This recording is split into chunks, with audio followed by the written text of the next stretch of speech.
Grand Theft Auto clone is a subgenre of open-world action-adventure video games, characterized by their likeness to the Grand Theft Auto series in either gameplay or overall design. These types of open-world games are games in which players may find and use a variety of vehicles and weapons while roaming freely in an open-world setting. The objective of such games is to complete a sequence of core missions involving driving and shooting, but often side missions and minigames are added to improve replay value. The storylines of games in this subgenre typically have strong themes of crime and violence. The subgenre has its origins in open-world action-adventure games popularized in Europe throughout the 1980s and 90s. The release of Grand Theft Auto marked a major commercial success for open-ended game design in North America, and featured a more marketable crime theme. But it was the popularity of its 3D sequel Grand Theft Auto 3 in 2001 that led to the widespread propagation of a more specific set of gameplay conventions consistent with the subgenre. The subgenre now includes many games from different developers all over the world where the player can control wide ranges of vehicles and weapons. The subgenre has evolved with greater levels of environmental detail and more realistic behaviors. Since calling a game a clone has a negative connotation, reviewers have come up with other names for the subgenre. Names such as sandbox games, however, are applied to a wider range of games that do not share key features of the Grand Theft Auto series. Definition: a Grand Theft Auto clone is a video game that falls within the genre popularized by the 2001 title Grand Theft Auto 3, where players are given the ability to drive any vehicle or fire any weapon as they explore an open world. These games are sometimes treated as a 3D action-adventure game, or third-person shooter. They are noted for frequently bearing strong violent or criminal themes, though exceptions like American McGee Presents, Scrapland have copied its gameplay and structure with a teen rating. Other terminology calling a game a Grand Theft Auto clone is sometimes considered unfair or insulting. This is because reviewers sometimes use this term to suggest that the clone is a mere imitation, which commonly occurs in the video game industry, designed for the sole purpose of capitalizing on the success of the Grand Theft Auto series. However, this term can also be used as a neutral description of a game, which can range from good to bad. Reviewers have used Grand Theft Auto clone to describe games that rest on their own merits, and do not necessarily dismiss the entire class of games as mere imitators. Games of this type are sometimes defined under the broader terminology open-world games, or sandbox games. However, many games that predate Grand Theft Auto 3, such as Metroid from 1986, are also called open-world games. Conflictingly, games such as Grand Theft Auto 3 and Body Harvest are credited with inventing this genre more than a decade later. Furthermore, reviewers have stated that this genre does not include every game with a freely explorable world and that this genre is much more specific, thus excluding the free-roaming titles Spider-Man 2 and The Incredible Hulk, Ultimate Destruction from this class of games. The terminology is inconsistent, sometimes including any game with open-level design, while other times focusing on a specific genre created at the turn of the century. Without clear classifications to describe the genre popularized by Grand Theft Auto, reviewers have created a number of alternate names for this genre. Some reviewers have focused on the pervasive criminal themes and content in the genre, using terminology such as crime games, crime-based action games, and what CNN called the gangster genre. Other journalists have emphasized gameplay by describing the genre as free-roaming action-adventure games, driving and shooting games, and driving action hybrids. Game design driving and shooting Grand Theft Auto clones offer players the ability to steal and drive a number of vehicles. Games have included all kinds of vehicles, such as cars, helicopters, boats, jet skis, fixed-wing aircraft, and military vehicles. Reviewers have compared these games based on the number of vehicles they offer, with greater choice resulting in better reviews. Players can also use vehicles as weapons either by driving into enemies, or by damaging the vehicle until it explodes. Some games allow vehicles to perform stunts. Games in the genre thus incorporate elements of driving simulation games. Some games even allow players to customize their vehicles.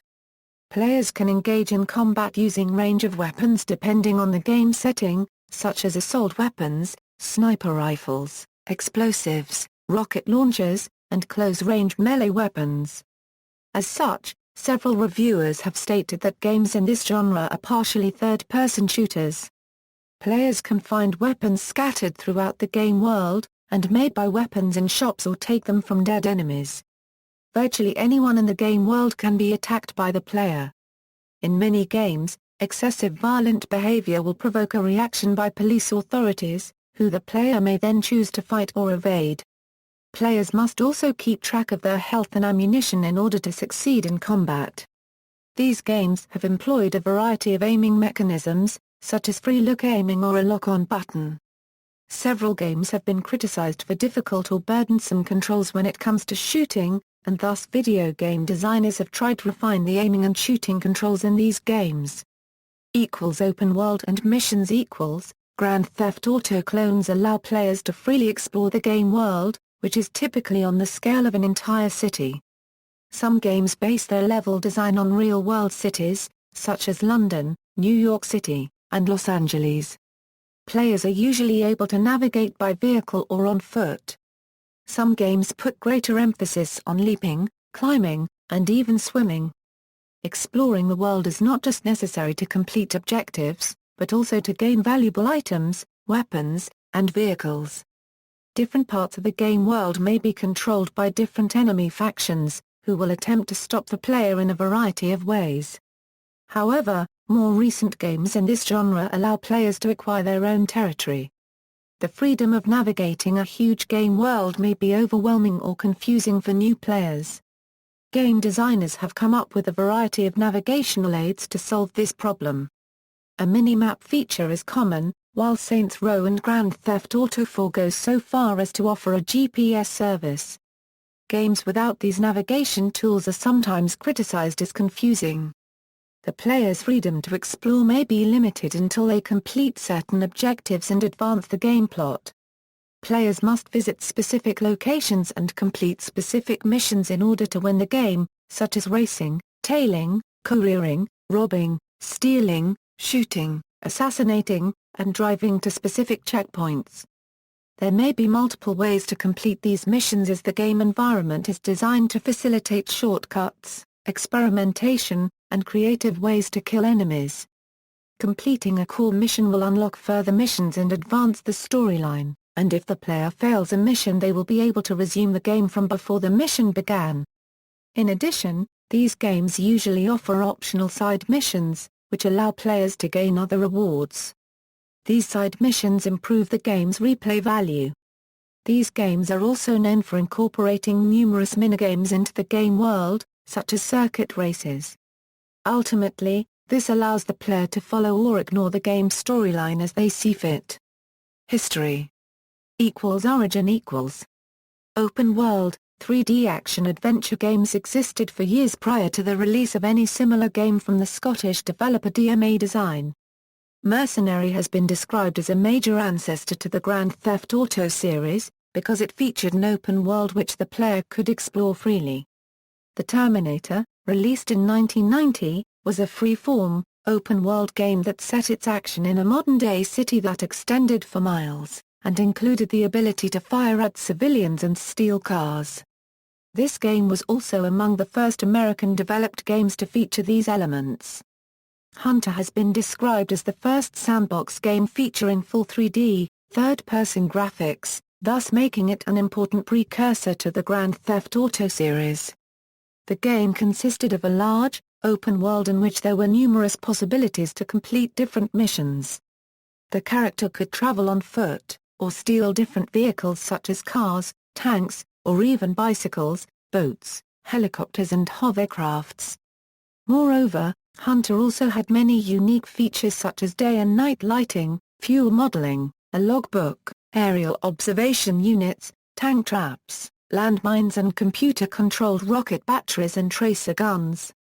It was also possible to ride a bicycle, swim, windsurf or even make a parachute jump from a helicopter. DMA Design began pursuing open-world game design with the first Grand Theft Auto, which allowed players to commandeer various automobiles and shoot various weapons within a mission-based structure.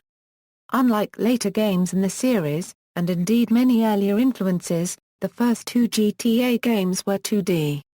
In 1998, DMA moved many of these design concepts into a 3D world, with Body Harvest, a Nintendo 64 game developed by DMA Design. This title featured an open world with non-linear missions and side quests, as well as the ability to commandeer and drive a variety of vehicles.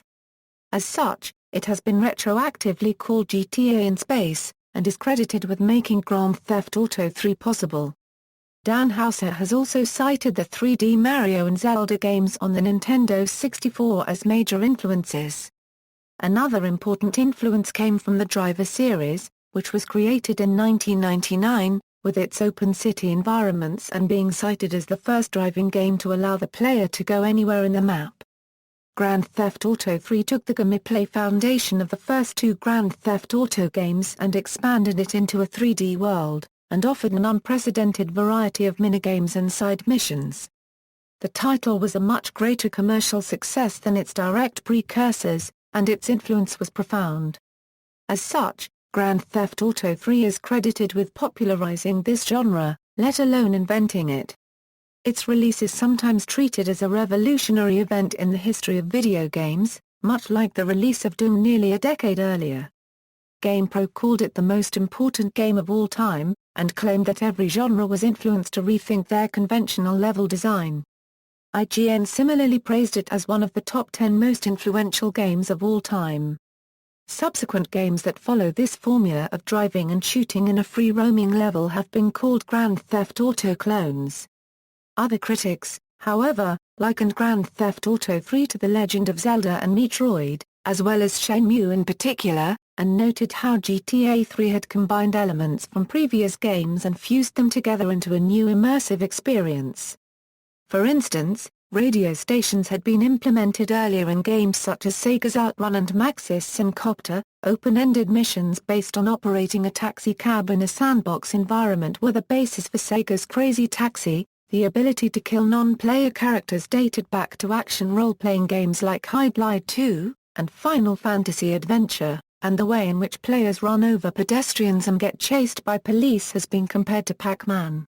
Recent history Rockstar North developed Grand Theft Auto, Vice City in 2002, which expanded on the open-world concept by letting players explore the interior of more than 60 buildings. The game featured an expanded soundtrack and the voice talent of several Hollywood actors, including Ray Liotta. This set a new standard for the genre, making studio talent a prerequisite for success. Other game developers entered the field that year, with releases such as The Getaway.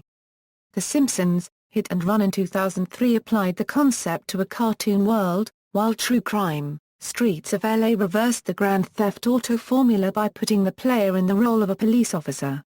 Even the Driver series, which influenced Grand Theft Auto 3, began to follow this formula by combining driving and shooting in Driv 3R. Some reviewers began warning parents of the growing number of games in this genre, due to the violent themes intended for mature audiences. Ultimately, rival developers were unable to match the reception of the Grand Theft Auto series.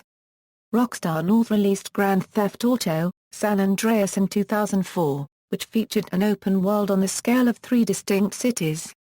The game also allowed players to customize the player character and vehicles, as well as compete for turf by fighting with rival gangs. The continued success of the Grand Theft Auto series led to successful spin-offs, including Grand Theft Auto, Liberty City Stories in 2005, Grand Theft Auto, Vice City Stories in 2006, and the 2D Grand Theft Auto Advance for the Game Boy Advance handheld game console. A market analysis in early 2006 found that new games in this genre would have more difficulty than new first-person shooters or racing games, and noted that overall revenue for this genre declines during periods without a new Grand Theft Auto game. By 2006, developers were producing fewer games in this space, estimated at half the number seen in 2005. With the arrival of the seventh generation of video game consoles, the first next-gen Grand Theft Auto clones were released in 2006, beginning with Saints Row from 2006 and Crackdown from 2007. Both introduced online multiplayer to the genre, a feature that had been requested by many fans. Crackdown attracted attention for being created by David Jones, the developer of the original Grand Theft Auto, and featured the ability to develop the player character's superpowers in a semi-futuristic setting. Meanwhile, The Godfather, The Game and Scarface, The World Is Yours entered the markets in 2006, and attempted to apply the Grand Theft Auto formula to popular movie franchises. Still, reviewers continued to measure these games against the standards set by the Grand Theft Auto series. Grand Theft Auto 4 was released in April 2008 and featured a large, detailed environment, redefining gameplay and even adopted the GPS navigation system seen in Saints Row. The game broke numerous sales records, including the record for the fastest-selling game in its first 24 hours. Since its inception, this genre has evolved to include larger settings, more missions, and a wider range of vehicles. In 2010, Rockstar Games published Red Dead Redemption, an open-world Western-themed game. On the day of Grand Theft Auto V's release on September 17, 2013, Volition released a free downloadable content pack for Saints Row 4 titled GATV, purposely playing the similarity in the abbreviated titles to promote their game due to the confusion raised on various social networks. References